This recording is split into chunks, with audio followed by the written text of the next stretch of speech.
بسم الله الرحمن الرحیم حامد و مصلیه.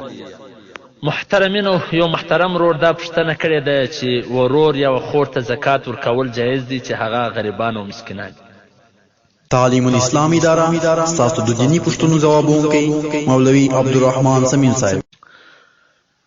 محترمه ورور او خور که چیرې په بیشت د سجلای نفقه د سجلای خوراک او چټکې د سجلای بالکل هغه ته زکات ورکول جایز دي.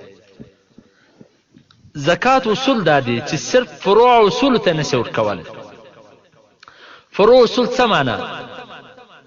فروع اصول پلار د پلار داسې لوړ پسیزه، مور داسې بیا د مور پلار داسې لوړ پسیزه، د مور داسې زوی د زوی او بیا داسې لاندې پسیزه او لور د لور زوی داسې لوړو کښته چیزې.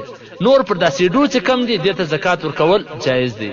په حواله د مفتی انعام الحق قاسمي صاحب زکات مسائل انسایکلوپیډیا صفحه نمبر 4 او په حواله لا يجوز دفع الزکاة الى اولاده واولاد اولاده من قبل الذكور والاناث وان سفلوا ولا الى والديه واجداده وجداته وان علوا من قبل الاباء والامهات.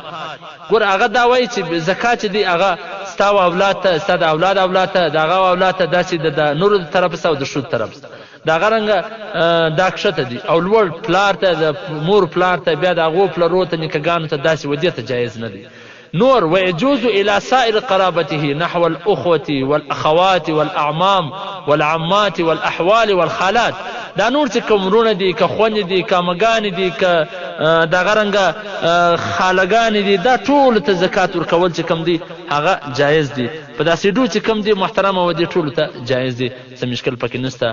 په حواله ده خلاصة الفتاوى للشيخ طاهر بن عبد الرشید البخاری کتاب زکات جلد نمبر اول صفحه نمبر 242، رشیدیه کتابخانه شامی جلد نمبر 2 صفحه نمبر 346، سعید کتابخانه البحر رایق جلد نمبر 2 صفحه نمبر 201، بدایع صنایع جلد نمبر 2 صفحه نمبر 50، تترخانیه جلد نمبر 2 صفحه نمبر 201. محترمه که دغه په بیش د ورونه د سجلای بالکل زکات ورکول ورته جایز.